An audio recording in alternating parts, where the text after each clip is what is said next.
বাড়িতে চাটনি হবে না, এটা হচ্ছে নিনজা টেকনিক।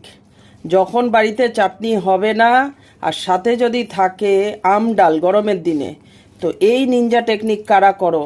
এই যে আম দেখেছো, আম কাসুন্দি আর সাথে যদি চাট মশলা দাও, আম ডালের থেকে আম তুলে বেশ করে কাসুন্দি আর চিনি দিয়ে এইরকম নিনজা টেকনিক তোমরা সবাই করবে।